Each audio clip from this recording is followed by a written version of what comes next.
Let's get it. When we attack today's local or national hottest sports topics, I'm your host, Randy Dutkin, and let's get after it.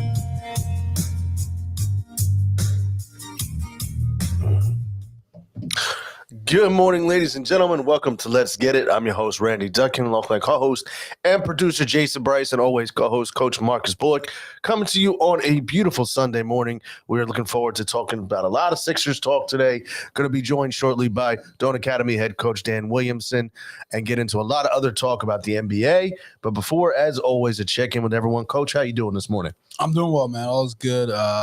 We finished up our regular season yesterday, so now just getting ready for the playoffs. It's a new season. Let's see what happens. But all is good. So who's your opponent in the playoffs? We have Calvary Christian from out the Old Bridge. I'm not really sure where that is, but luckily we don't have to go there. They're coming to us. So we play on Wednesday. So we got a couple days of practice and then see what happens. Who'd y'all play yesterday? We played Cumberland for our senior day. We had a nice win. Was able to get everybody in, everybody involved. So it was good. It's a good game. All right, it's good. So how you feeling about the game Wednesday? I never feel good. Like no matter what who we play, I never like, oh yeah, we got that. I never feel like that. I think we're capable of winning. They have a kid who can really shoot the ball. So, but I think if we play the way we're capable of playing, we'll be fine. But I never feel great about it. That was a great press conference right there. That was a phenomenal response. I've been trained for that. that was a phenomenal political. We just go out there, play our best, and hope the ball bounces our way. All right, well, Jay, how you doing this morning? Listen, I'm doing very well. And listen, shout out to the Dunkin' Donuts on White Horse Road because my tea right now is phenomenal. Well, let's wait. Tell everybody who's watching what you get in your tea, because it's not the easiest recipe. No, it's 5 honeys, 2 lemons. Exactly. And I want it in it. Don't hand me the packet. They actually put it in. And they, so it was good. They ran out of lemons. There's no more lemons. But the honey, so shout out to them. I appreciate them. Other than that, I'm doing well. And I see you are all decked out for the Sixers. Yo, you know what? I wasn't sure. I'm going to the game today. I wasn't sure what to do. I'm New York. I'm like, I don't want to front on New York and come up in there like with my Philly stuff like I'm from Philly, because I'm not from Philly. But I'm a Sixer fan, and I'm going to wear my Sixer gear. That's what I decided. I was like, I'm not wearing it. Then I'm like, I'm wearing it. You know what I'm saying? Because I'm a Sixer fan. I've been a Sixer fan. That is one thing you've always held true to. And everybody that knows me, and if I see anybody there that know me, they're not going to be like, oh, yo, Bryce, why you got this on? They're going to be like, yo, you always. And what jersey you got on there? I got Steph Curry, man. It was, you know what? And let me tell you why. Because it was $40. You know what I'm saying? You know what? You might as well get a Ben Simmons jersey for like 20. Well, I've offered it to tell you know what I'm saying? Yeah, now, Marcus, you didn't say no. So, I haven't said no yet. Right. So he's right. Randy said no. As a man who loves to find a good deal, as Jay always says, I'm pondering. Pondering. Because listen, Ben Simmons jersey is $20. The official, $20. No. Oh. No, I can't do it. Okay. I can't do it. Okay. Now, if he becomes a Hall of Famer, that jersey is worth more than $20. But I just say he's not going to go in as a Hall of Famer. Doesn't matter. Does it matter who he goes into or that you – let's say he goes down as the second coming of LeBron. They're not going to care about whether he goes in as or whatever. Even if you get a LeBron Heat jersey, that's worth – Do NBA players go in on a team? They do. Really? Yeah. Like Barkley went as a Sixer. That's a good question because I know I'm thinking like baseball and football. They pick their cap or whoever is baseball like they're wearing the cap. Yeah, they go in. They go in as that. I've actually been there. I went to me and the kids went in 2015, and you do go in as a player. Which one you want to go in as. Interesting. You know what I mean? So Randy, Marcus, you still in? Randy, you're out. I'm out. Okay, I'm out. All right. But but it can go well with your Carson jersey. I don't have the Carson jersey anymore. I do not believe you. Listen, you can come raid my closet if you like, and we can do it live. Let's get it. It's in the safe deposit. Right. He's got it. He's got it. I was good. All of a sudden, I'll be in the bank. Like if a gentleman comes in, hey, Jason, please don't say anything. And he is not related to me. Do not let him in the safety deposit box, no matter what he says. But we'll do a Let's Get It live. Walk through the closet. What is here? I'll be posting Not well, because I'm not as well as you, and I'm not being funny with that. I'm being totally honest. I'll be posting some. We're up top, so you're gonna get an aerial view. Okay, a unique aerial view. Oh, that's okay. Okay, but we're in the building. It's gonna be a great game, I think. Oh, I think it's gonna be. I mean? So obviously, And I was wrong. I have to apologize, Coach. I was wrong. The whole time he's getting busy, I'm like, I feel like I could hear Marcus's brain like, and Jay said like, yo, he shouldn't be on the team. He shouldn't be on the team. He was getting busy. But oh my goodness. You know what? I'll say this. I was worried that Embiid was not going to get the touches because he's a great player. Like he's gonna take away something, but. And hopefully he continues to stay this course where who benefited more than anybody? Tobias. I think Max. I was going to say. Oh, Maxie did too. Yeah, absolutely. Maxie was. Yeah, he was going on. He was able to just take off, go get the ball, and go score. Right. Well, that's like we talked about before, even before we saw them play. When going back to Tobias, he takes over that role now. If you've got to hit that open shot. Right. And if he can hit it, he can. But it's not in traffic, so to speak. Sure. It's just a set shot. That's what I mean. Like he's going to have the opportunity because and they're going to drive, kick it out to him. He's got to hit the shot. They look really good. But Embiid look like a large one out there. Yeah, I mean, I hate to be why. We heard the reports that Doc said, "Oh, I'm always gonna have two of those guys on the court at all times." Blah blah blah blah blah.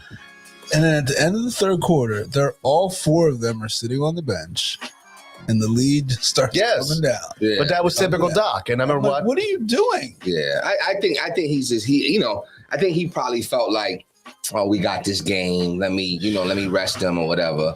I don't know. But has he not learned from all these other games that they've blown leads? Oh, would you ask Popovich that question? Popovich wouldn't make that mistake. No, he would not. And I'm sorry, but Pop has a little better track record that I can believe in what he's doing. Not make that mistake. He was. I mean, but that's the question. I mean, it's exciting though. It was great. It was fun to watch. Yes. I mean, Harden really did take him to a different level of it. As far as you look at when you see them play, oh my God, it was like this is a team like, okay, if this is how they play, right? But you still look. The biggest question now is not going to be the starting five. It's not going to be because you have your big four. Bench. It's going exactly. Yeah. It's going to be the rotation, and if he uses the rotation correctly. And Willie Cauley-Stein looked out of shape. I'm sure he. Well, they signed him to the 10-day contract. Yeah. I mean, so we'll see what happens. I still think there's somebody coming that's and I think Morey even said it, like there's somebody that was coming in the buyout. I can't say it yet, but so I still think there's a piece that's coming that they know about. That did what's his name? I know he goes by something else like Ernest Canner. Enes Freedom. Yeah. I don't think he signed it because I feel like I could see him being like it could be somebody like that. Like so, I think there's still another piece coming that'll help. But yeah, and the good thing is like when you have, now you could say four guys that are legit guys. Yes. Hopefully you can keep 2 to 3 of those guys on the floor at all times. So now the bench isn't as, right. And when you get into the playoffs, you shouldn't be playing 10 guys in the playoffs. Right. No, you got about an 8-man rotation. Yeah. Right. So hopefully that, Well, I do want Millsap to get time though. I want him to get time. I think that he's still got a little bit in the tank. A little bit. Well, I mean, he's gonna be he's gonna be forced to. But he's not. I mean, just a couple of minutes, though. Yeah, I mean, he's going to be forced to. Yeah. The biggest piece, like I said, the biggest issue is going to be what you get from Furkan, Niang. Yes. Furkan is going to be Furkan. I will tell you this, though. I am not a James Harden fan. But I'll be damned if I became one. I was like, wait, where are you going with this? I'll be damned if I became one. Because you're the only one. You know what it is? And that's just a testament. And it's no shade, maybe a little, but no shade to you. When an opposing player that I don't like, he comes on my team, then I welcome him. And you know what I'm saying? Like, I mean, damn. Oh my gosh. Oh, I'm speechless right now.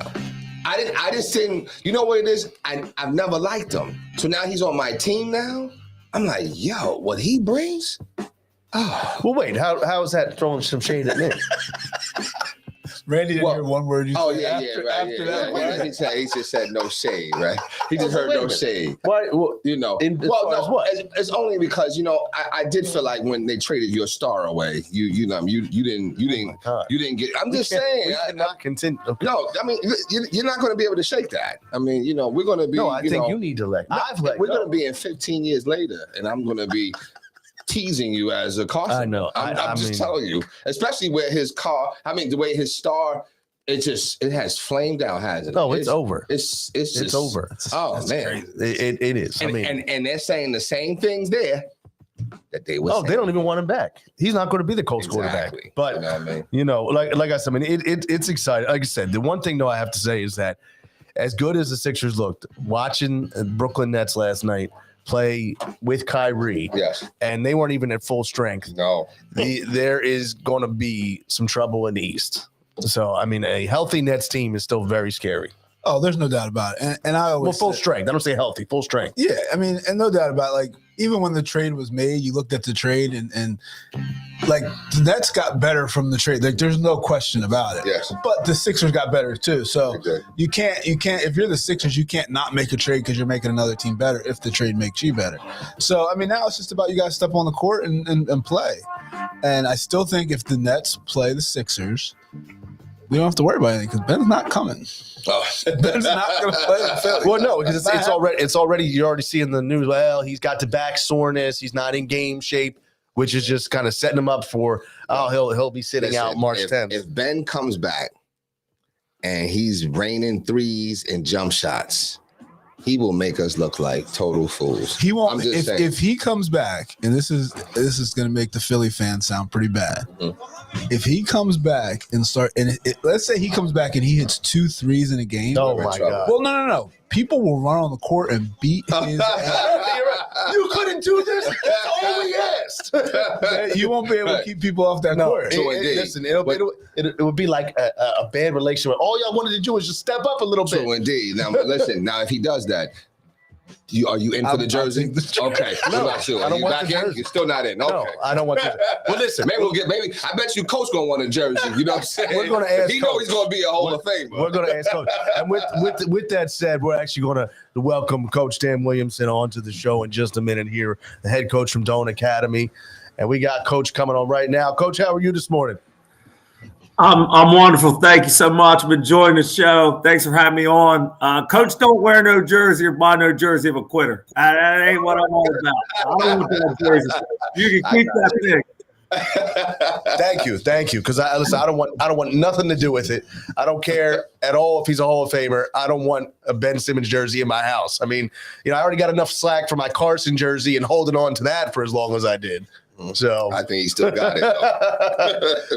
Oh man, well, listen, Coach. I know that you have some thoughts on the Sixers, and I definitely want to get into that and some thoughts on Doc Rivers. But before we get into that, once again, we are welcomed by Coach Tam Williamson from Doane Academy basketball.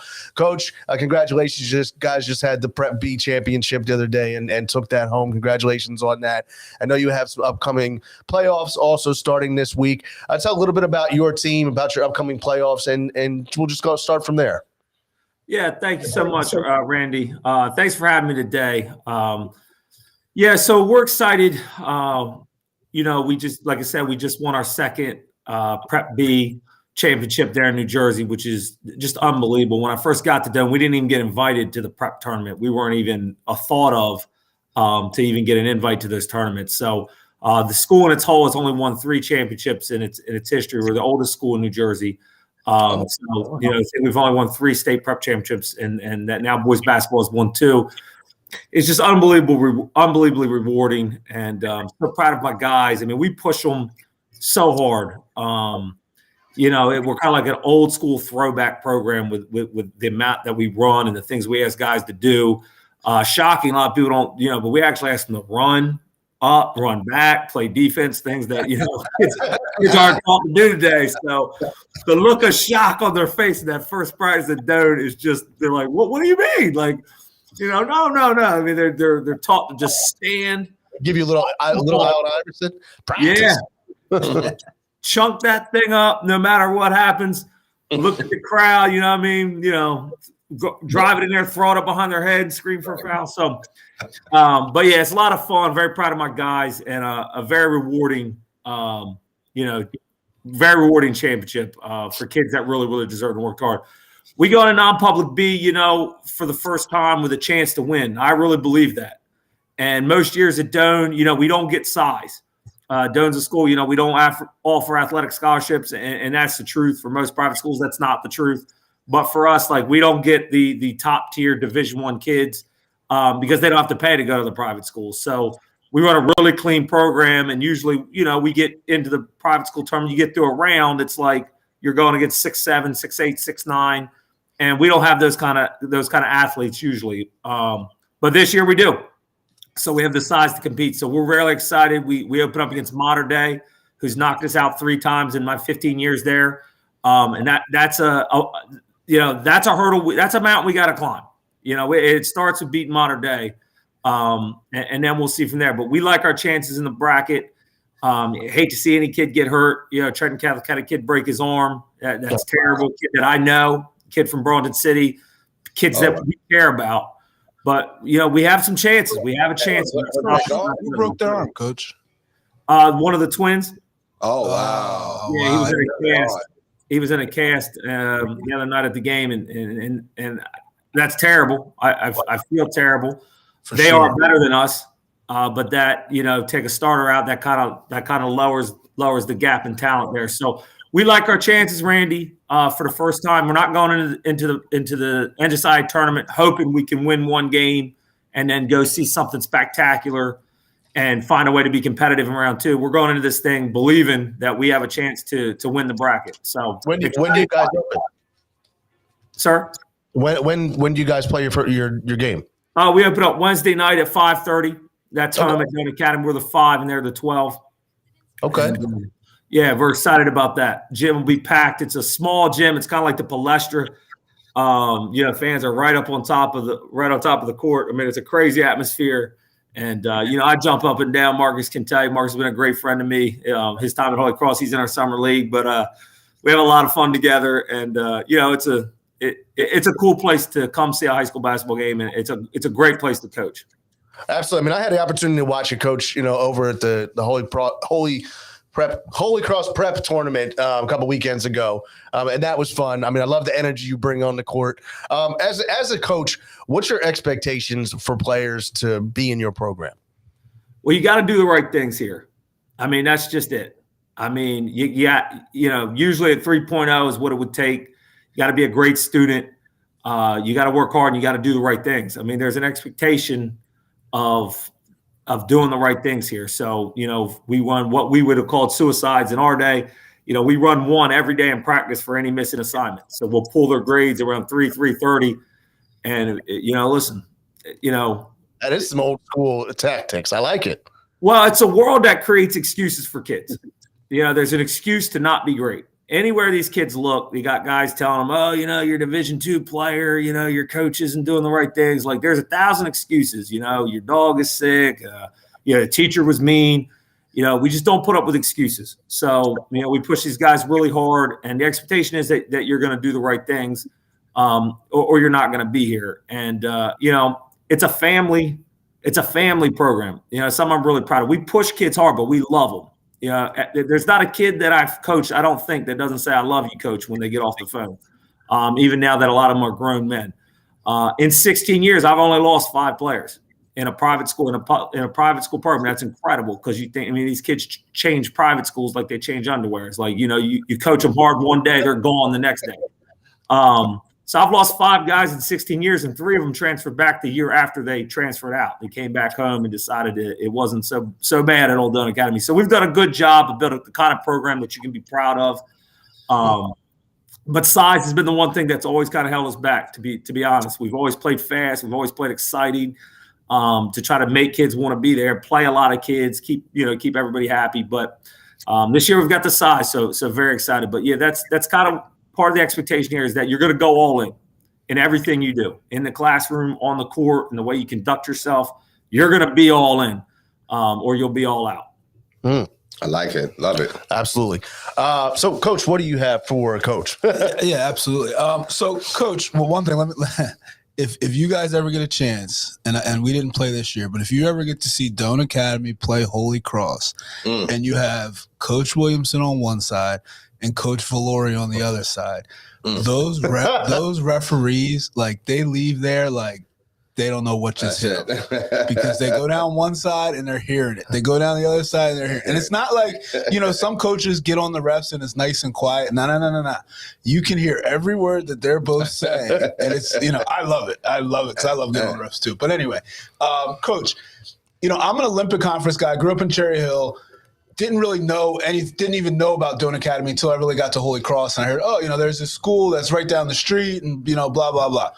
How did you build the program? Like, what was, you got there and it was like, okay, this is what Doane Academy is. Here's what I need to do to get to where I want to be. And like you said, this is the first year that you have like kind of all of the pieces that you feel to really make a good run. How did you get there? So I fell in love with the school and, I was determined. A lot of people said I couldn't do it, and I'm stubborn. So the fact a lot of people said, you're dreaming, you're never going to beat public schools. I mean, my first year there, we were playing JV teams. We were playing a lot of really bad Christian schools. And, you had a volleyball scoreboard. I mean, the program was at a very, very bare bones situation. And I determined guy, ex-military, and I was like, I'm going to do this. So, it started, to be honest with you, is like, you needed an influx of talent. Okay. So the first thing we did is we started, looking for kids in 6th, 7th, 8th grade that were already paying tuition to Christian schools, private schools throughout the area, everywhere. So you slowly bring one in and then you get two and then you try to make it fun. And, next thing you know, we try to get 4 kids a year from people who've already made the choice that they're going to private school. Something I'm very proud of is we wanted to do it different. Right. So I don't go around stealing players, recruiting players, taking players. I've never taken a player off a team in Broughton County where they started on the varsity team. I don't want them. I don't want your guys. I want my guys. I want to bring them in 6th, 7th, 8th grade and build them. Right. Occasional Italian or, kid from overseas sprinkled in when I can. But yeah, so we wanted to go out and get our own guys. So we try to bring in 4 in a year who are great students that want to be there. So you lose 4. You bring in 4. So you're never rebuilding. You're just retooling. So we've had 14 straight winning seasons. We get them all into college, which is a huge selling point when you're talking to these kids, 6th, 7th grade. Almost all my boys go on and play in college. I'm a former college coach, so I have a lot of those contacts. They're not going to Duke, Marcus. You know that. But we can get them into, Elizabethtown or Wesley or, we got a kid going to Rhodes. We find small schools, mission-appropriate academic schools to get them in. But the biggest thing is our philosophy, right? So I was heavily influenced by analytics. I went to a clinic years ago that talked about how to win in any program, right? And this really influenced Dunn basketball. So here's our core tenets, right? And I had to change, man, because I grew up playing old school like a Coach Valor. You're going to grind out, execute this. But the tenets of Dunn basketball that make it fun are this. The first thing is 3-point shooting. So we believe 3-point shooting is the most important thing in basketball. In today's game, that's what's winning, especially with us when we didn't get a lot of size. So we train every day, and we let our guys chunk that thing up. If you're open, I don't care if you shoot it from the bus. Let's have some fun. And we led the county most years in 3-pointers made and taken. And we train that way. We have a shooting machine. We had to go out and get a shooting machine. So we believe we're going to try to win that 3-point battle most nights. This year, a little different because of the size. We're throwing inside more. But most years, we're chunking that thing up like the Warriors. Makes it fun. Kids want to come and play for a coach like that, play in a program like that, right? So then the second thing is, we want to win the rebounding battle. So we do the crazy war drill every day. I get jumping around and, I get all sweating and, we're doing the war drill, go after the board with 2 hands and we really preach rebounding.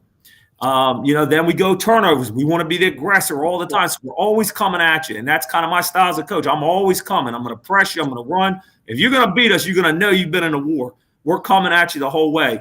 So we want to win that turnover battle. And then we want to either take a 3, we want to score the most every possession. So we want to take a 3 or we want to get to the cup, get fouled, and get an and one.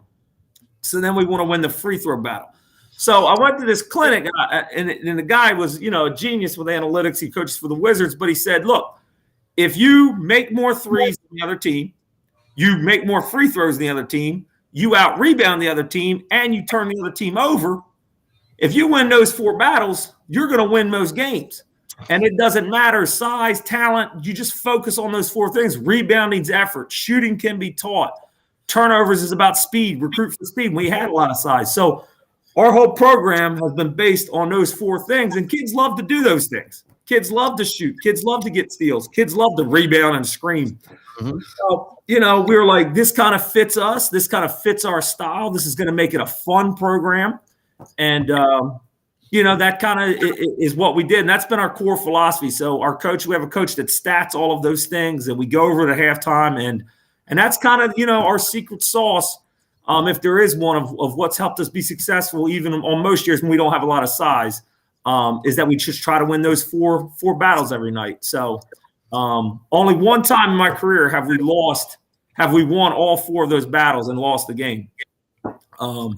But we played a great team that night. Incredible team. But yeah, so that's our philosophy. I mean, that's kind of what's put us on the map. And, that's what we believe in, bringing 4 a year, treat them with love, care about them, make it fun, make the program fun, try to buy some cool gear, go to play in major tournaments, play anybody, any place, anywhere, anytime, give these kids a great experience. And that's kind of how we built it.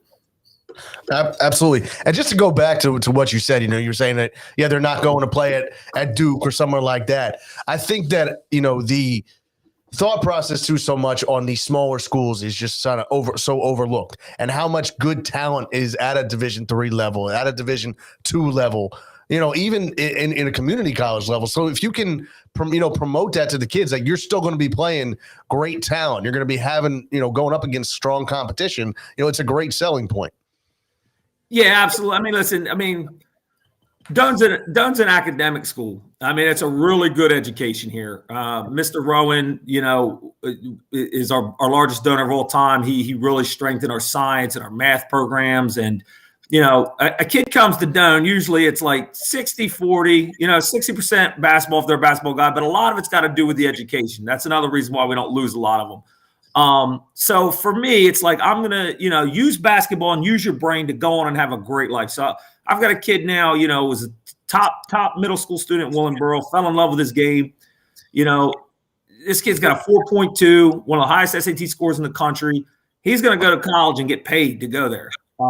They got another kid, my big with the guy. He's going to get paid to go to a top 50 university in the country. He's going to get paid to go there, play basketball, have a great life. So that's my role. That's kind of where I see like, not to be, too religious, but that's kind of where I see like God, that's my calling from God, is to get these kids into college, teach them how to be a man, set them up to be successful, set them up to be leaders, to run businesses, to not have to work for other people, set them up to be great, get them to college for free or as close to free as I can, and watch them go on and do something extraordinary, because they did something extraordinary in a tiny little school with no janitors and no $1 million gym and no trainers. And they fought and they battled and they sacrificed for something. And I think it builds them. So when tough times come later in life, they're like, oh, hold my beer, I got this, or hold my tea or whatever. Beer's not good, as long as they're 21. But they're like, let me go get this, because I've been here before. I know what it's like to be pushed. I know what it's like to fight through adversity. I know what it's like to have the odds stacked against me and to overcome it. So anyway, so it gives my life great meaning. And that's it. Go to college. Go have a good life. We're not telling kids you're going to the NBA, because that's a lie. If you were good enough to play in the NBA, you're probably not coming to Doak, to be honest with you, because I can't give you free. That's just the truth. I can't give you free. And those kids that play in the NBA, they can get free in hundreds of schools across the region. So, but anyway, so yeah, that's my goal. And that's my speech to them is, go be a good man. Go be a leader. Marry someone you love. Be a great husband, a great father, great member of the community. Come back and help me coach. I got 2 great kids, young men, very proud of them, both in education, that coach with me, that are just unbelievable. We're great players, great people, great leaders. So that makes it rewarding as well. Absolutely. I love the philosophy of, you're setting your kids up for the future. And, with so many times now you're seeing coaches that it's, what can I get out of my players? Not what can I give to my players? And then it's okay. Once I'm done with you, we'll bring in the next crew. So just to hear that is very refreshing. I have to add, Coach, I am really like, I don't know. I just, that last little soliloquy that you just gave, man, it touched me, man. Like, I think you're really a good guy. And like you've come, I noticed you, you know, my son plays for Easton and we lost to you, I think, game 2 on a Saturday tournament in Malton. And when I first came to coach, I said, yo, now you could hear him. You know what I'm saying? Like, I'm big on coaches. Players need to hear you. You know what I'm saying? So that they can recognize your voice or whatever through the midst of whatever confusion's happening on the court. And I'm like, wow, like, yo, his energy is just incredible. So, but I think what Randy touched on most, and it's more not a question. I probably have a question or two later, but it's more of a statement just when you were going through your whole thing and how you said you felt like that's your calling, this is your purpose. I hats off to you if I could take it off right now. Hats off to you and everything that you're doing. And what Randy talked about is like what you could give to them, not what you can take from them. You don't view your players as commodities. And that is something that I truly admire. So kudos to you though, Coach. Yeah, well, thank you so much. You know, I'm a cancer survivor, you know, myself, and everything means more when you've been through something like that. And, you know, listen, I don't know if you saw Facebook, you saw our celebration. You know, I walk in the locker room, the guys jump on me, douse me with water. It's a program where you hear I love you. And these kids need to hear that. They don't hear it enough.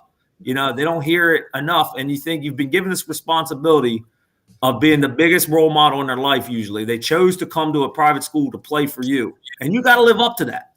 I mean, that's the truth. I have to mirror for them every day what a confident, successful, loving, driven man looks like every day. And I can't be less than my best in front of them. I don't talk down to them. I don't curse at them. I don't throw them under the bus. We'll talk about that in a minute, which I think led to a lot of the Ben Simmons thing. You know, we try to deflect back to us. If you failed in a game, it's because I didn't prepare you properly. If you turn the ball over and I take you out, I apologize to you. That's my fault. I should have never put you in that corner to get trapped. So, you know, we have a lot of those different philosophies, but I'm a real believer. I didn't have it easy growing up. You know, I had coaches that were giants in my life, and I wouldn't be who I am without them. So I wanted to be that giant for kids. And I think you got to be their biggest cheerleader. You got to be the one. You got to be the biggest influence in their life if you want them to be successful and you want your program to be successful. Because if they're listening to old boy in the first row, you're in trouble. I mean, you're in a lot of trouble. Because what they're telling them usually isn't good. It's not good for your team. It's not good for their soul. So, yeah, you want them listening to you. You want to be the biggest influence. So, but energy is important too. And I can go on and on for that, talking about leadership. That's my greatest gift from God is my energy. And it's a gift. And I didn't realize that. I'm not overly talented. I'm not overly smart. You know, my energy is a great gift. It's what brought Dome basketball where it is. It's what made me successful in business with the real estate. I started a little real estate company that took off. Energy is contagious. And if you're bringing great energy, I mean, y'all are going to think I'm crazy, but I swear to you, when I'm coaching, I can feel the game. I can feel my energy affecting my players and my not quit. I can feel that energy transferring to their not quit. I can feel in games down 10. This time, you know, we were down 10 3 times this year in the fourth quarter. I felt in my heart we weren't going to lose. I felt it. And I'm a big believer in energy. And it's a gift to wake up in the morning this excited and this fired up. To me, that's a gift from God. And if there's one thing I wouldn't give up of anything of the gifts God gave me, it's my energy, because it's not easy to bring this every day. Like, Monster should sponsor me, because there's days there like you had the monitor shaking and everything there. So I mean, you know, it was the energy. I mean, you know, like Jay just said. I mean, just to see the passion that you give him. Obviously, I saw it, you know, on the court, but to hear it too, you know, and as a coach myself also, like, it's just, you want to kind of embody some of that, and I'll take some of that. And the way I coach my boys is, you know, like you said, you know, being the biggest role model in their life, being, you know, that person they can lean on. I know, Jay, you had a question or two though that you said you wanted to throw at Coach. So I do, but I be honest, I'm just I don't know. I just like everything he's saying. Let me ask you, I guess I'm looking up Doan now. Is Doan I've actually never heard of Doan until we played y'all. I've never heard of it, and I've been in Burlington County. Got a lot of clients in Willingboro. Used to work for the CMO out there, and I've never heard of Doan. Where is it? Number one, and number two, are you like private? Is that school like a part of your league, Marcus? Correct. Or, okay, so that's that's not NJSIA, or it is. It is. Okay. Yeah, Okay. so that's a great question. So Doan is kind of hidden. We're in Burlington City. We're underneath the Burlington-Bristol Bridge. It's a beautiful, right there. Okay. I was gonna say the same thing. I've been in there, and Yeah, we don't. It's a beautiful school. Really? Okay. Thank you, Marcus. It's a great place. It's an unbelievable safe environment. The school's mission statement really hits home with me. It's that every kid will be known, loved, understood, and encouraged to develop their unique potential. So Doan is a place where, we have basketball players that are great artists, that are great, musicians, that, it's a school where whatever your passion is, they're going to breathe life into it. You're going to be important there. Relationships matter there. We stay small. Class sizes are only 30 at the high school. They don't go much bigger than that because we want to stay small where every kid in the hallway. So it started out as an all-girls boarding school back in the early 1800s. They didn't bring boys until much, much later. And we've been in NJSIA for quite a while, but it took a long time to get into the public school league. We applied several times, and then finally I went to the meeting. I was like, listen, I'm not taking any players. I'm not recruiting. I'm not stealing any of your teams. I don't want them. And once I went to that meeting, just said, listen, I'm not your enemy. Let us in the public school league. Like, we need to do this for our kids. We're traveling 2 hours to games. It's bad for my kids. And, once they let us in, we built wonderful relationships with the schools, and it's been wonderful. But yeah, it's a long thing that we could talk about for hours, but we don't tell the story enough of Doan Academy. Doan Academy is incredible. I mean, I've been there 16 years. I've never seen a fight. Never.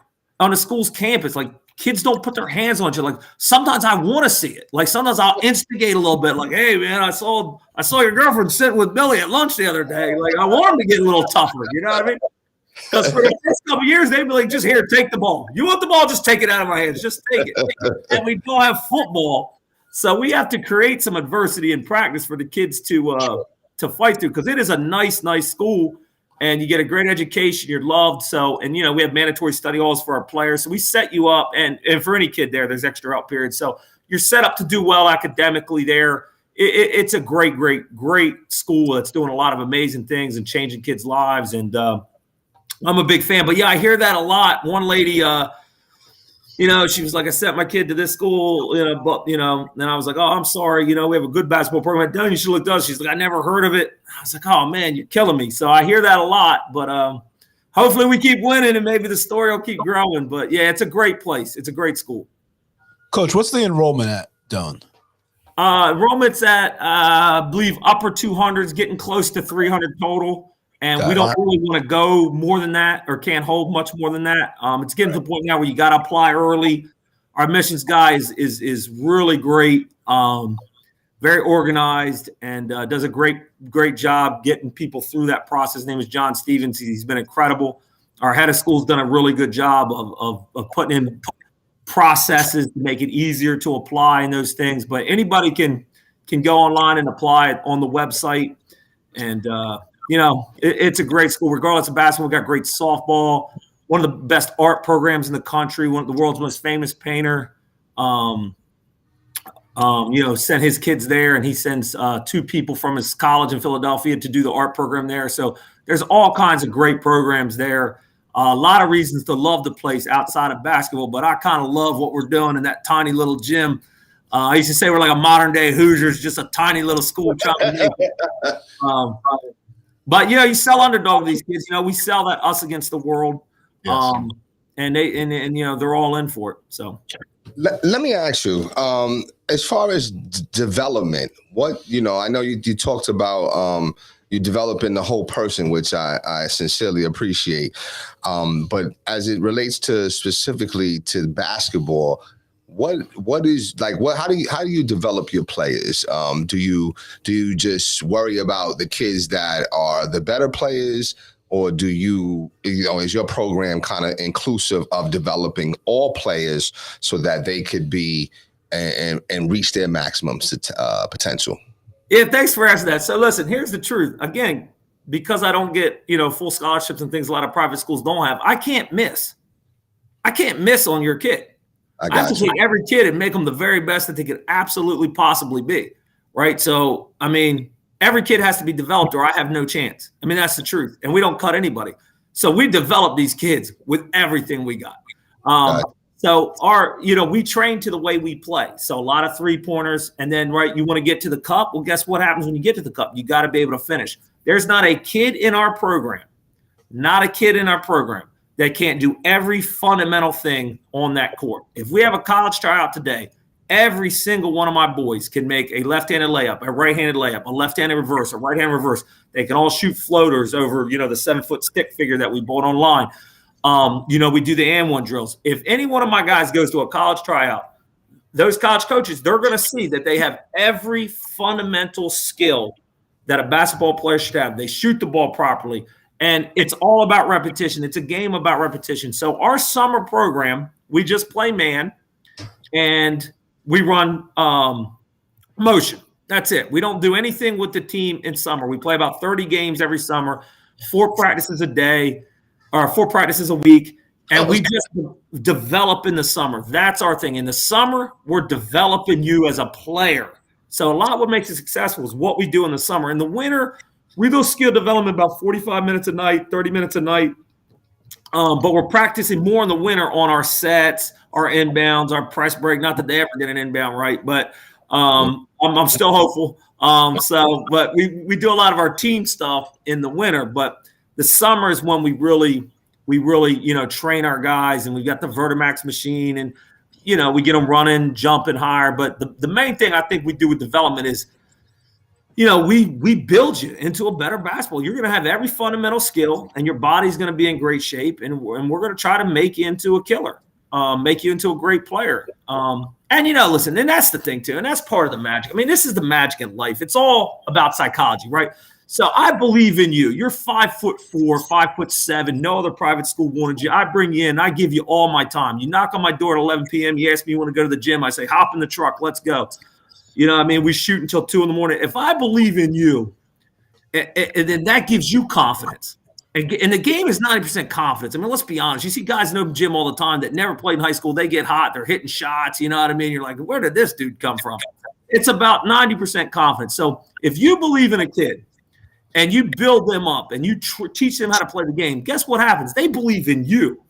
So then your magic rubs off on them, and then it's a two-edged it's a two-edged sword, right? So you believe in them because you built them, and then they believe in you, and then they go play their guts out for you. And then people look at you like, how do you get these kids to play so hard for you when you're such a screamer and a maniac? I'm like, I'm not a maniac. I'm coaching this way because I love them, because I believe in them, because we've done this together. I'm a pretty good coach. I've studied the game my entire life, but let's be honest, without talent, I don't care how smart you are. You gotta have kids that can run, jump, and put that thing in the hoop these days. The days of 4 corners and holding the ball, winning 20-20. You ain't doing that non-public B. So that's the magic. So I love development. It gets me so excited to be with those kids one-on-one. I love summer almost as much as I love playing in these championship games. That magic of you and a kid in a gym one-on-one, teaching them the drop step or the up and under or ball fake jab step and go. They look at you like you're crazy. You're talking about triple threat. They've never heard it. I'm like, well, that's shocking. But I love our development program. Hats off again to my coaches. I can't say enough about them. They give up a lot of their time. Chris and Noah. Chris is a wonderful man-to-man coach and preaches a lot of the same principles.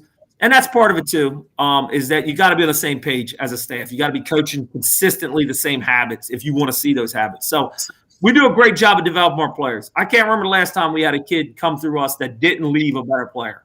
So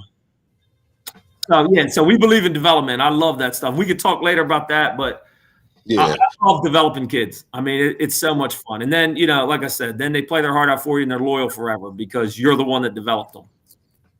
Yeah, I just think that everything I hear you saying, just being honest. What's your position? Do you have a position at Doane there, or you coach? Nah, man, praise God, I'm done, man. I started this real estate company and exploded. So I'm an entrepreneur, Okay.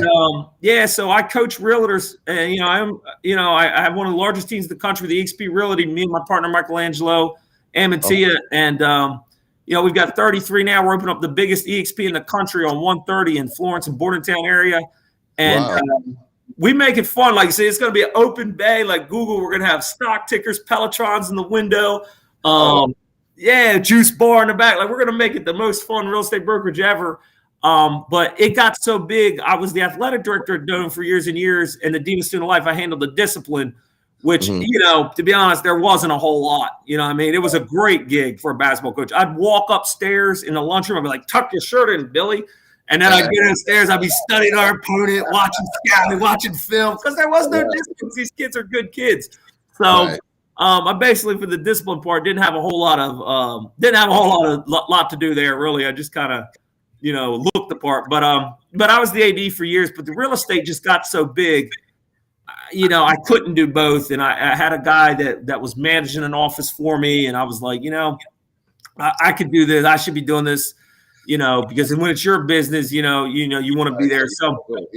So I stepped out, and now, I do whatever I want every day. Praise God. And it's cool working for yourself. If I want to leave at 1:30 to go scout, I can leave at 1:30 and go scout. So I'm really a real estate guy that I'm a basketball coach that sells houses so I can go coach basketball at night. That's the truth. So I think that people may misconstrue. Like I said, I think my first time and my first experience with you, I'm like, yo, dude, my man is loud. And I appreciate it though, where some people would be like, why is he getting on, like you said? But see, I think when you're loud like that, you're affirming those kids out there on the court. You're giving them that confidence or whatever. So I just appreciate everything he's saying. Like, true story. I just really appreciate that, because to me, I think, I think that's what kids need. I mean, kids, they deal with so much different things. So the fact that you can affirm them out there, or you can let them know that, you're in this battle, but you're going to hear my voice, and you're not going to hear my voice tearing you down. You're going to hear my voice kind of building you up and coaching you to do the next play better, or whatever the case may be. With that being said, have you ever lost any kids? And you might have answered this already. Have you ever lost any kids to, say, other programs or anything like that? Not many. So we lost, I think we've lost 5-6 kids in my life there. One went to St. Benedict's. He was promised he'd go to Duke. He went to St. Benedict's. He didn't play a second. He came back the next year, cried, knocked on my door, said, Coach, I want to come home. I'm so sorry. I wish I didn't leave. I miss you. I miss playing in this program. They were promising me Duke. I said, listen, man, if I was your age, they were promising me Duke, I would have left too. Come on, baby. Let's go get it. Let's get after it. You're going to have to sit 30 days. Welcome home. Let me get you a jersey. That day, I was like, I knew he'd get in academically because he was a 4.0 student, so I knew he'd have no trouble getting back into the school. Lost one to a Catholic school over in PA. He came back the next year, same thing. Didn't play much, was promised a lot, ended up not being true. He came back the next year. Lost a couple that just didn't want to compete. They weren't happy with their, role on the team. They couldn't find minutes. So they went to weaker programs and that's okay. And then, lost one that just, didn't want to work hard. And the mom was like, look me in the eye and tell me if you think he's a Division I player. And I was like, Division I player? I was like, he's not even going to start for us. Are you crazy? Like, I don't know. Well, his trainer said he's a Division I player. I was like, that trainer needs you to keep giving him $200 a month. He's got to pay for gym time and this and that. I was like, but no, ma'am. And he's still playing high school basketball. He's like 23. I'll see him in the state tournament next week. He's at a school up north where they don't really enforce the rules of NJSIA. But he's still out there. I mean, he'll have children probably playing on the same team as him one day. But lost that one. But yeah, we don't lose many. Again, it's a credit to the school. These kids are loved. I mean, Doane is a great, great place. I mean, it's just. Yeah, I'm gonna have to come check it out one of these days. Yeah. These teachers are like, and sometimes, and I love them, but sometimes I'm like, geez, Louise, he didn't turn his home. She's like, I love you. It's like, I had a stressful night. Grey's Anatomy was on in my face. And it was like, you gave him a pass for Grey's Anatomy? Like, come on. Like, these teachers are really good to these kids. And Ozark, maybe. I'm giving them a pass for some Ozark. But yeah. Although I don't want to watch an Ozark. I don't know what's happening. Like, Coach, I'm starting to weird. I'm like, no, you're not. Yeah, my goodness. No, I do like me some Ozark, me and the wife.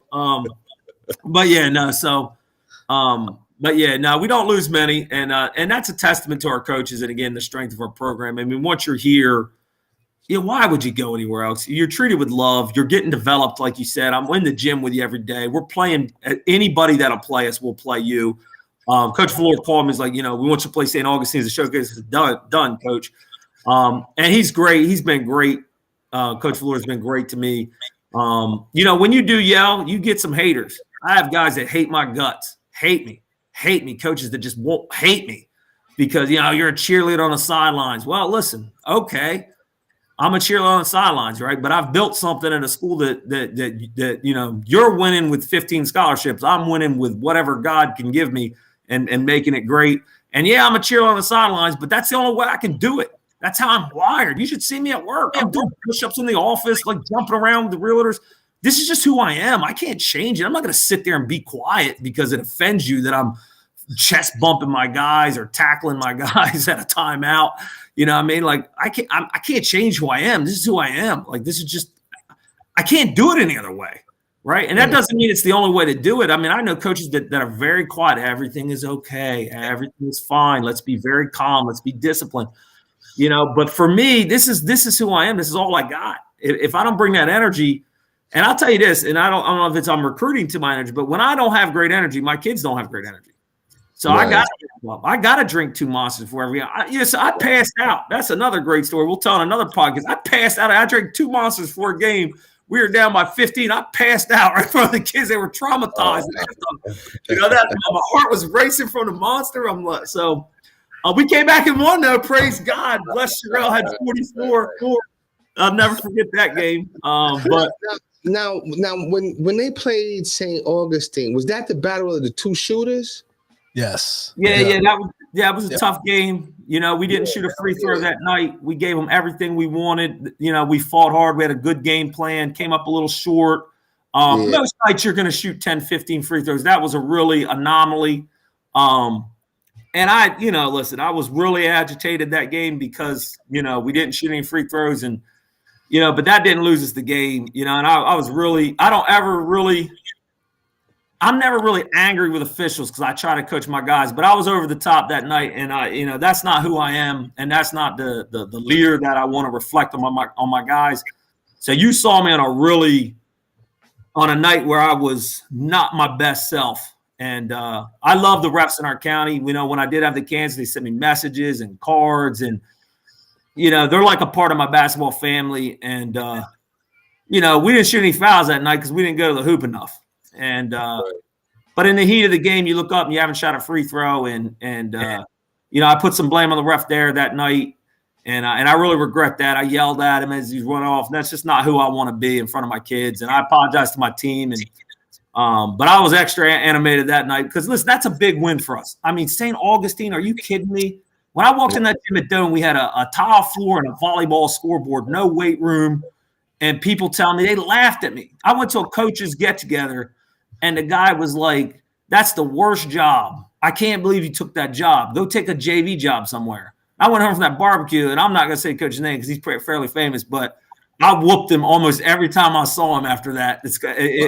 Anytime they bring their team in, it took a couple years, but this means a lot to me. This is my life. Doane basketball this is my life's work. This is 16, 17 years of summer leagues, of loving kids, grinding, building, summer camps, one-on-one in the gym, playing pickup basketball. I used to be a pretty good player. Now I'm slow, but this has been my life for 16, 17 years. You look back and you see all these kids have sacrificed to believe in this. And you go play at St. Augustine and you outplay them for 4 quarters and come up a little short. That was a hard loss. But again, it's my job to mirror poise and discipline for them, and listen, I didn't do anything crazy. I wasn't dropping, curse words or anything, but I did yell a little bit at the end of the game. And that's not like Yeah, I didn't even think that it was all that, disrespectful. I actually think the refs, you sign up for that job knowing that you got the worst job in America. You know that you're going to be not the worst job, but the most unappreciated job in America because, you're going to get hammered. And you got to know how to keep your cool. Some refs, they'll be like, yo, listen, enough is enough, or I'm going to see you outside. You know what I'm saying? But those refs in particular, listen, I mean, it is what it is. I mean, listen, at the night game that night, shoot, you should have saw them refs, please. Oh my gosh.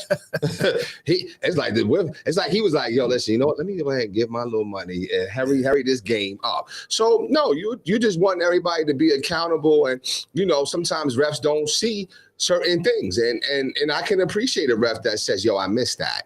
You know what I'm saying? But thank you. And now I'm being more mindful or whatever. So I didn't really feel that you were disrespectful, but kudos to you for, you being self-aware and saying, hey, listen, you know what? I want to be better or whatever. So I appreciate that. But with that being said, I do want to just ask one question. So there's a grade expectation that you have to have like a high grade GPA to get up in there, or is that flexible?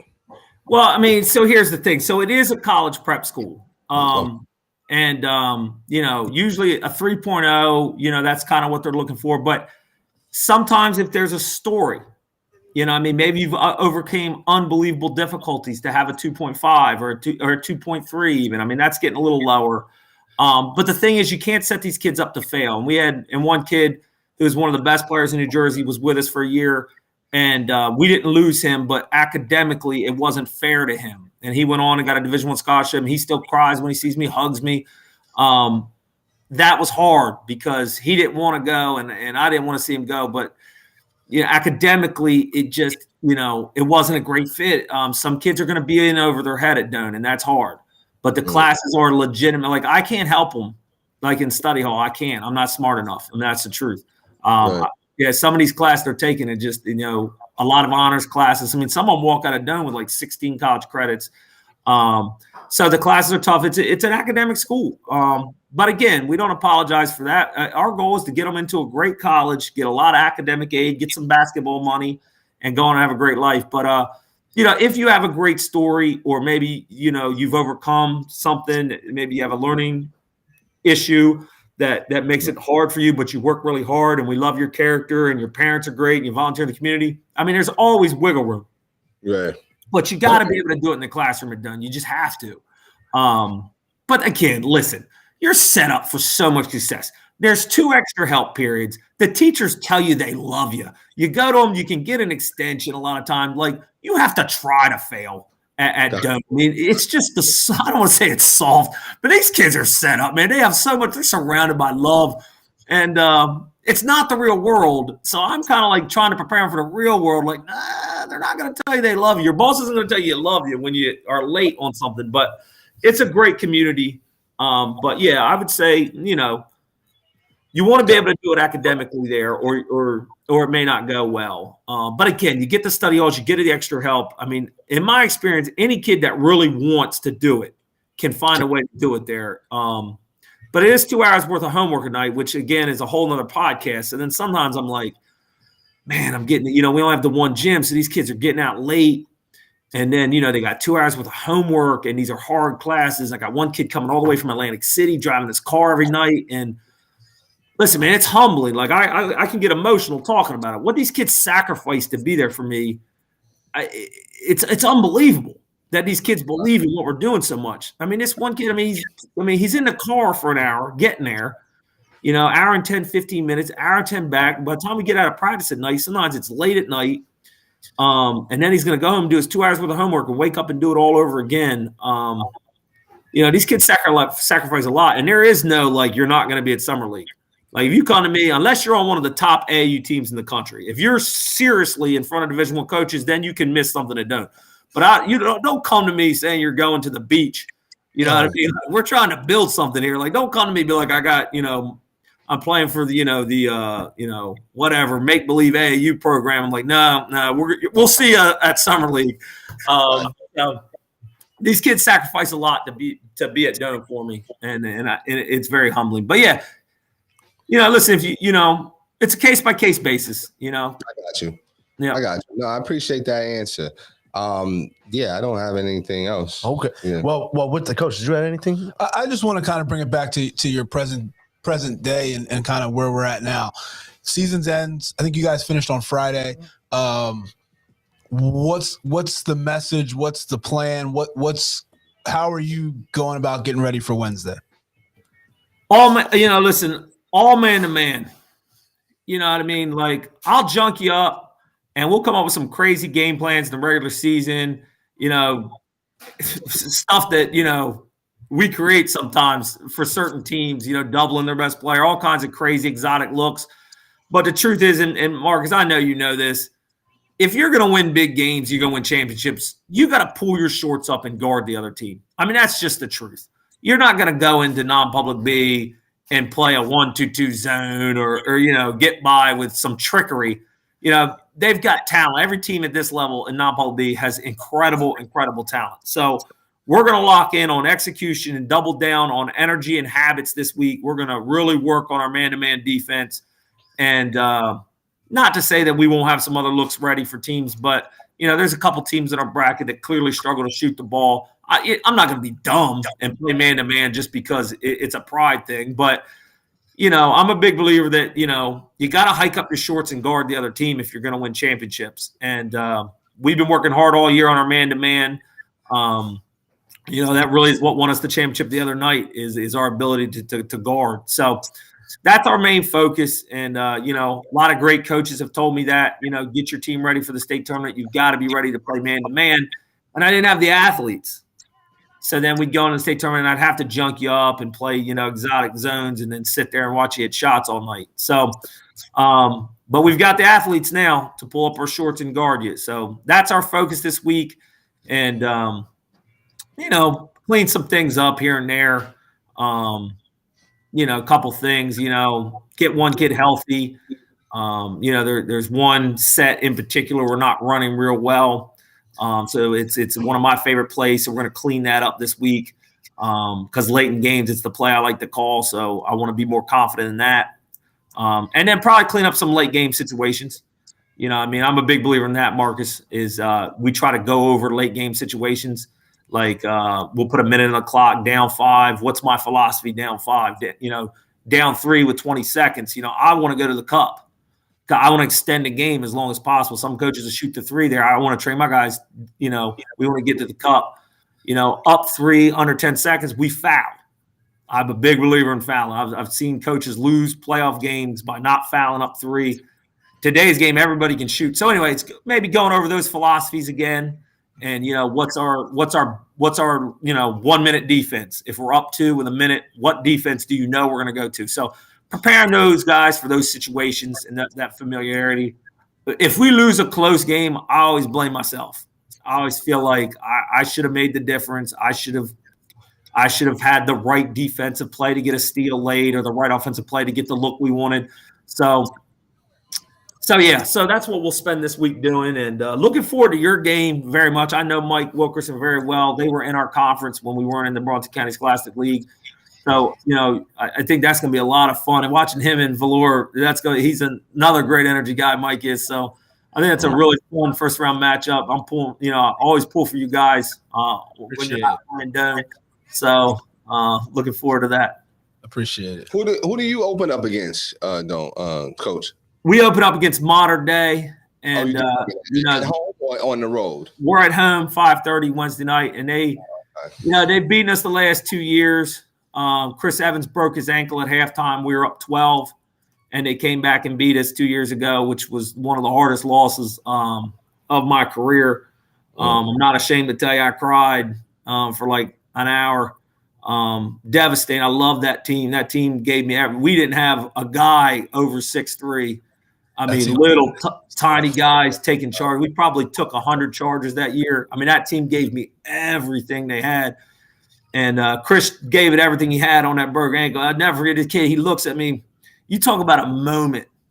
This kid, his little brother's the one coming all the way from down near Atlantic City. This kid looks at me. He goes, I get up at 5:30 every morning, and I come here for you because I love you and I love this school.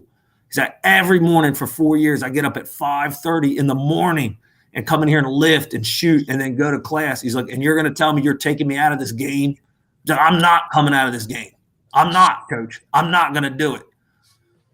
chills down my spine. You know what I mean? Yeah. Put him out there. The kid's hobbling around. He hit 2 or 3 threes, but he wasn't himself. He was our best player. You know, Mark's the redheaded kid that guarded the big Italian man-to-man. Yeah, great kid. Mikey's older brother, but that was a special team. So then, you know, the following year, you know, we're up to 12 seconds, and the kid just mysteriously falls down. You know, they take the ball and lay it in and tie it and end up beating us. I mean, we're up to with 12 seconds, and the kid, I mean, listen, I love him. To this day, I swear he must have slipped, but he just fell down with the ball. They took it out of his hands and scored, and that was tough. But we got to beat them. Like, listen, I'm not going to pull punches and kid around, and you know, I respect every coach and every program, but this is the truth. We got to beat them. Like the year is a failure if we don't walk out of that gym. I don't care. I know we won the division, and you know, Pemberton's a great team. We won the division, and Pemberton was on our heels all year, and that's great, and it's wonderful to win the preps. But we got to beat Modern Day Wednesday. We got to get this off our back. You know, they've knocked us out 3 times in the last 5 years. Like, we got to beat them. Like, it's all or nothing Wednesday night. So I'm amped up now. You want to see amped up. St. Augustine, that's probably going to be calm, Coach Dan. I'm going to be pretty amped up Wednesday night. That's a game we got to win. That's a program moving forward win. So we got to do it. I might have to find my way over to that game and check out and check out that playoff game Wednesday night. So, it'll be a great atmosphere.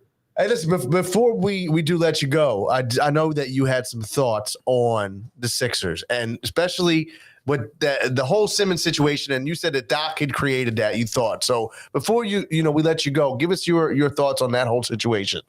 Yeah, a couple things. First, I want to say this. Like, listen, great. Harden got off to a great start. That's wonderful, right? But that's the first date. Like, I'm worried about Embiid's getting touches too. Let me tell you how the first date goes. I saw my wife, smoke show. You see my wife, you're like, way to go, coach. Perfect, right? Beautiful girl. I saw her running up, and she's a soccer coach at Doane. I see her running up and down the field, the black hair flowing. I was like, wow, right? First date, I pretended I liked soccer. I did some research on Google. I mean, I could speak smartly about soccer. I was like, I got tickets to like a Philadelphia Union game. I was like, oh, but listen, soccer? I saw she played soccer, but yeah, so first date, you lie. You know what I mean? Like, I don't know if that's going to be who James Harden is, right? That's the first date. Of course you're going to move the ball on the first day, but let's get to game 10, have Harden start shooting from half court while Embiid's opening the post, and then let's see how it goes. But I digress. I hope they do it. I like Harden. I have some issues there, but getting back to this Simmons thing, okay, so people drive me crazy with this. And this is the truth. You make it hard to coach kids.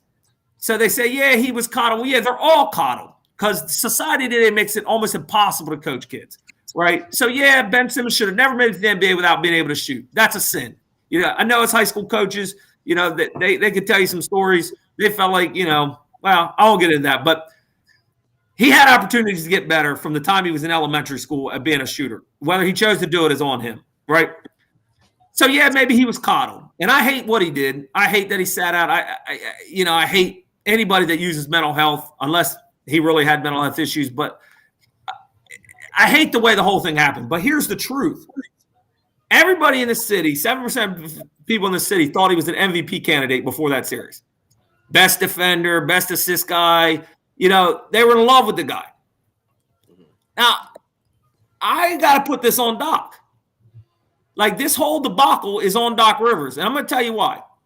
If I'm a coach and I let an unathletic role player dominate me, that's on me. We sat in that playoff series and you watched an unathletic Atlanta Hawks player dominate Curry in the post. Possession after possession after possession. They would throw it into this I think he averaged 11, 10, 8 points a game. Not Trae Young, you know, not one of their great players. This guy was a role player, but all he had to do was turn and lay it in on Curry. The guy had a career night. I don't know what he had. I mean, you guys probably know, but I mean, he went for like 30-something. This is a role player. And every time down the floor, you never made an adjustment.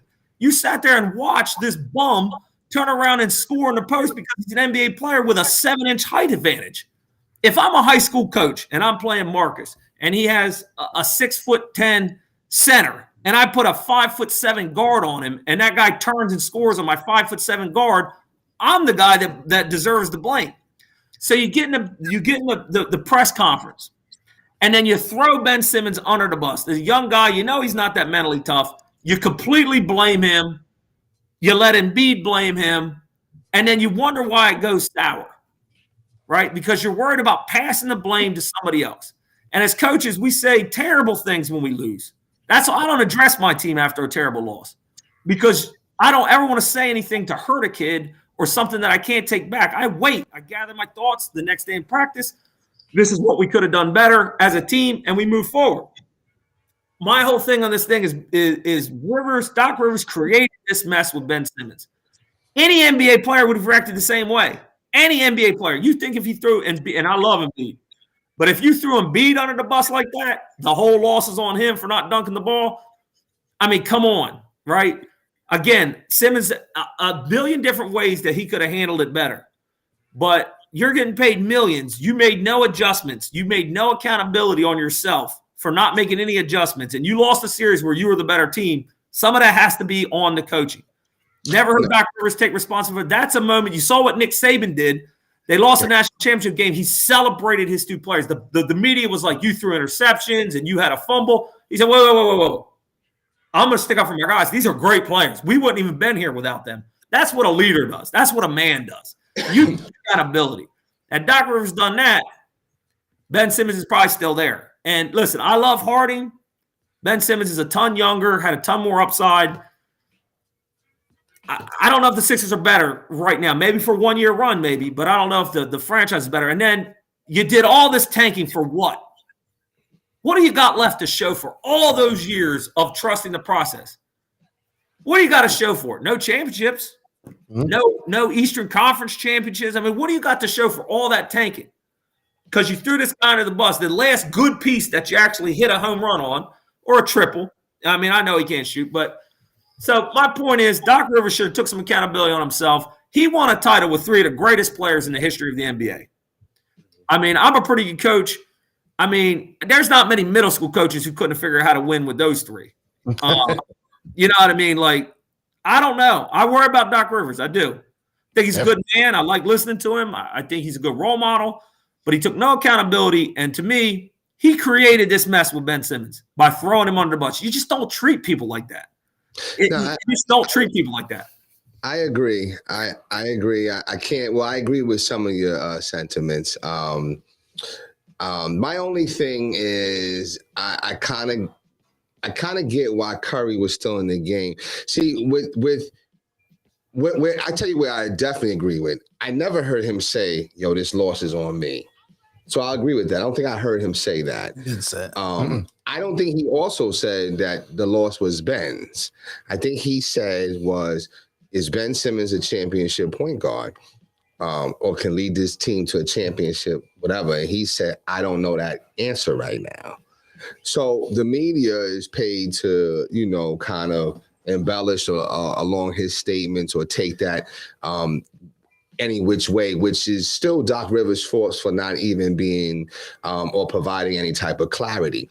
My only thing is that because he can't shoot, he had to play Curry because that was the second source or of offense, right? So because Ben Simmons is not giving you anything, so then you got to kind of, it's like you trying to just give up one for the other, whatever the case may be. But he got burnt on that. But he never did, hold himself accountable. My only thing is this with Ben Simmons: you're getting paid $40 million, and you clearly bro, you don't shoot, right? So if you're not self-aware, now somebody else brings it out and it hurts your ego.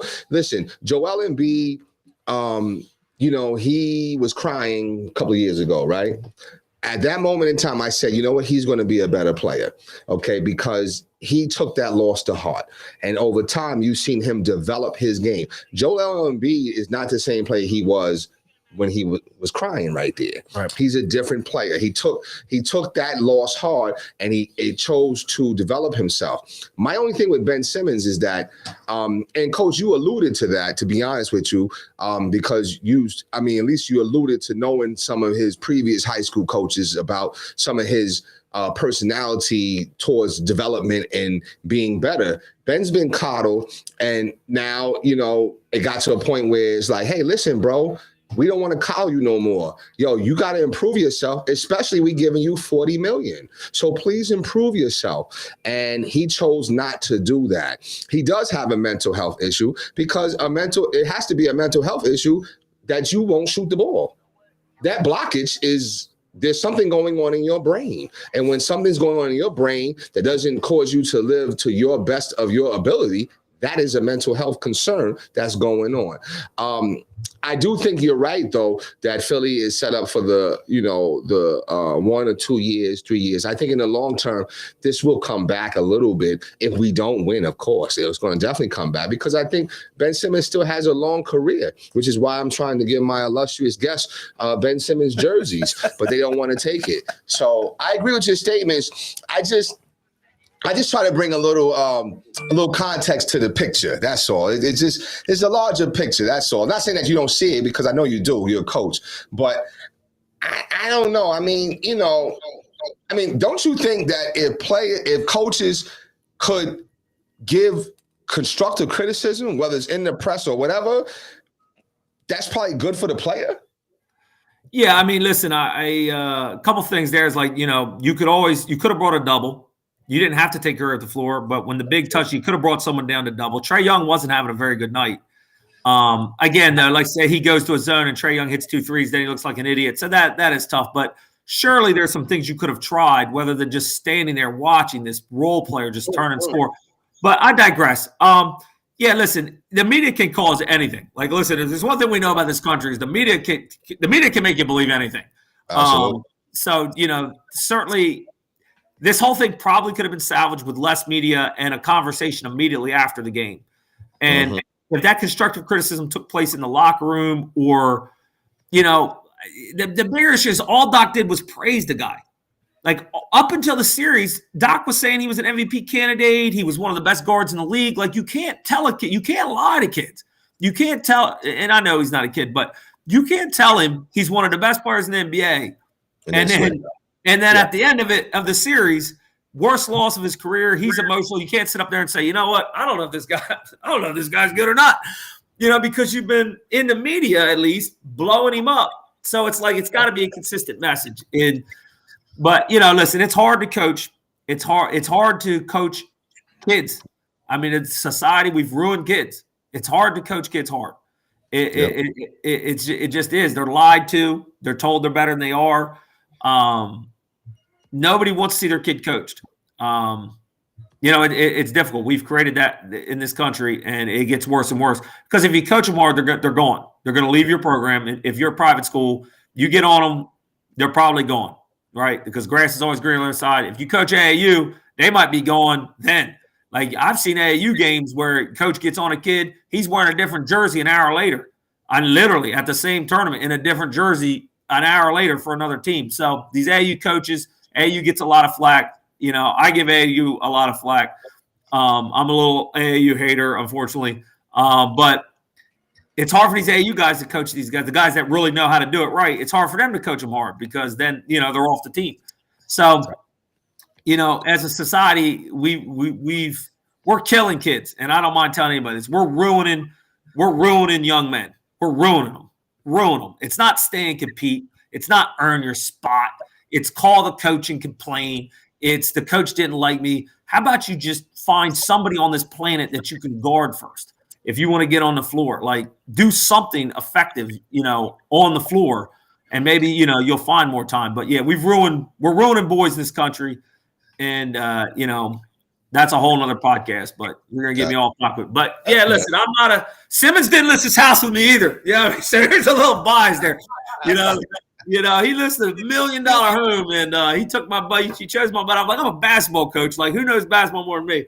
So I was a little annoyed at that. It was down to like me and 3 other realtors. He went with another realtor, And I didn't like that at all. That's like a $30,000, $40,000 commission. That would have been nice. But anyway, so yeah, I got a little agenda there as well, a little hidden agenda. So, well, listen, Coach, it's been phenomenal having you on. Just learning a lot about the Doan Academy. Before we let you go, there's always one question that usually I throw over to Marcus to ask our guests. So, Coach, as we're always trying to grow within the South Jersey area or surrounding area, who do you think would be a good guest for us to bring on the show? And with that, we're going to need your help to get that guest on the show. A great guest. We talking about coaches or just any personality or? Anybody you think would be good for us to bring on that would be good for the community to hear from.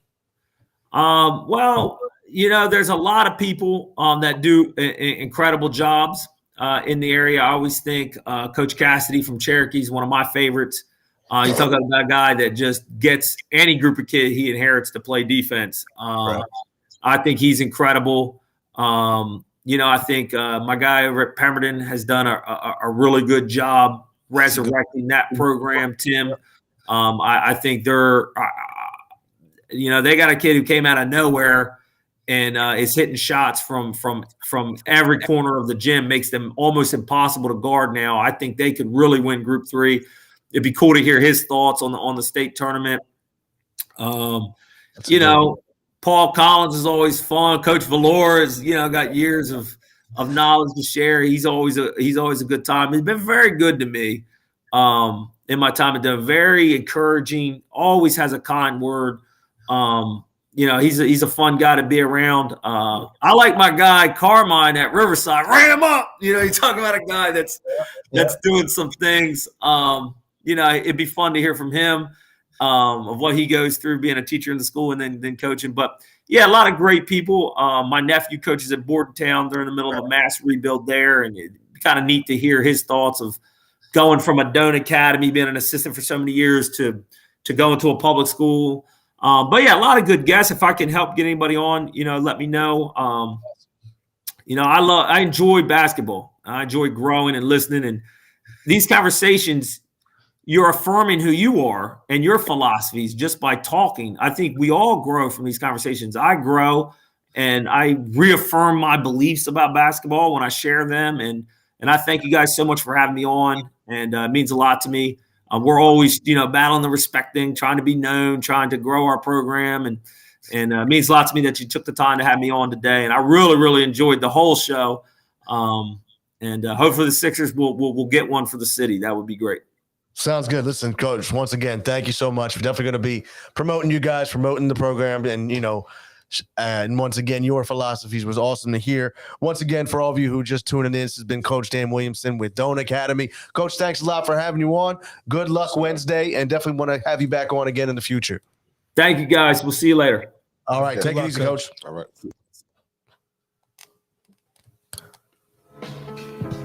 All right. What a fantastic interview. Absolutely. Let's prop him up. Absolutely. So, like I said, real quick, we want to kind of get into our. Can he get his claps? Oh, I because you were apologize. all in the claps.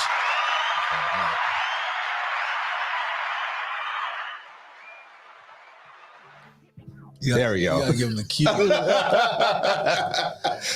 mean, like I said, he was a really good interview. Really good coach, really good guy. Yes.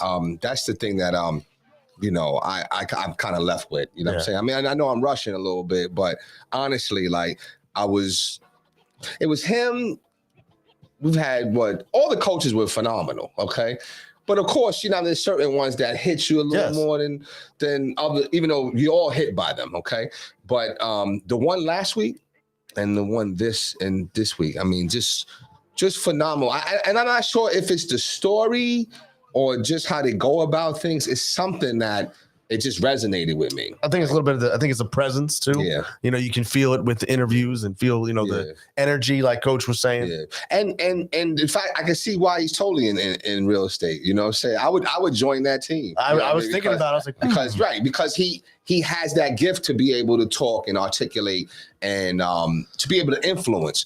So I just think he's like he's a really good guy. I was going to ask him too. I was going to ask because I know he said he was military. I was going to ask him what rank he was because I could see him, being a leader there. Yeah. Why didn't you ask him? It's just going to be a lot of questions. Oh, okay. So I know, but listen. With that said, I know that we have some places to go. Jay's going to be heading to the game today. Yeah. We got to get up there, man.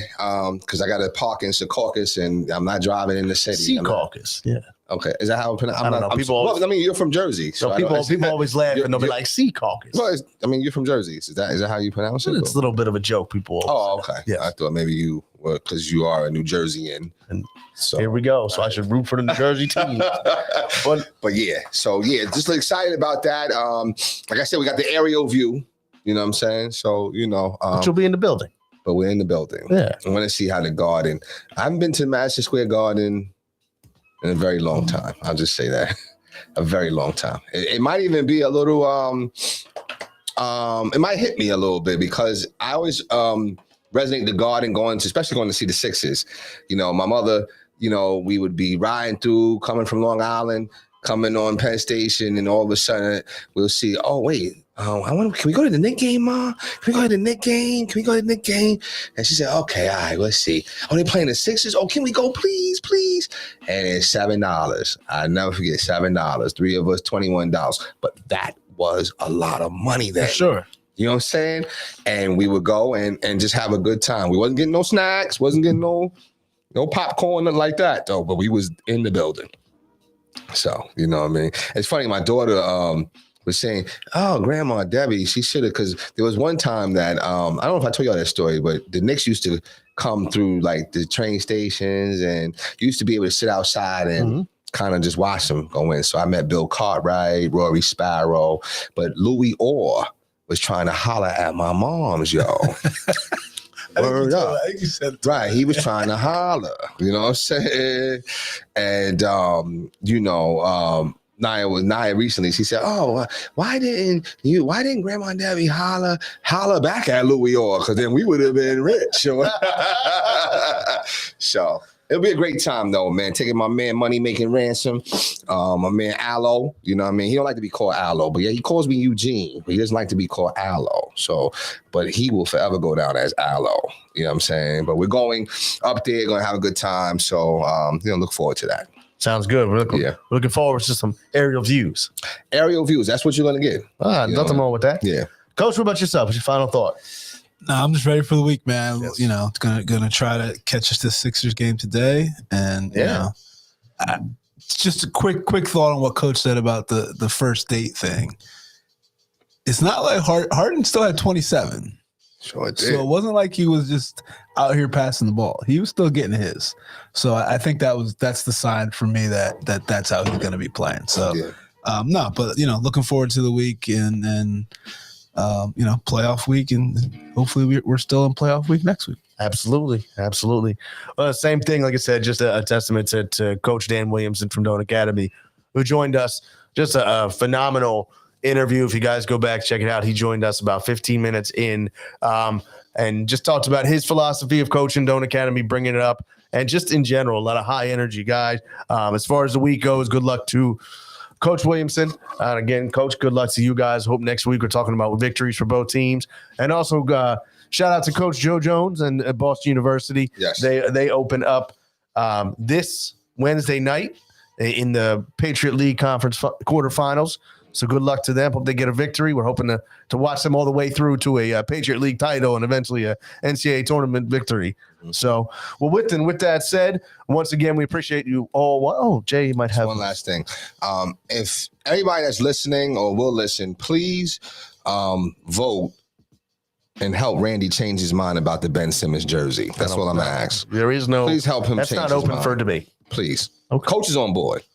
I'm Come on. I'm almost right there. I gotta take another step.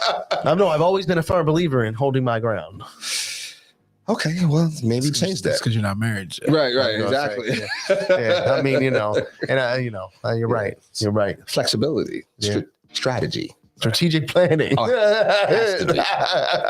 Anyway, my bad. Go ahead. No, that's okay. But that's like I said, once again, we appreciate all the support. Helping us grow on Instagram, now on Twitter and Facebook. For Jason Bryce, from Marcus Bullock, I'm Randy Duncan. Thanks for watching. Let's Get It. We'll check you next time.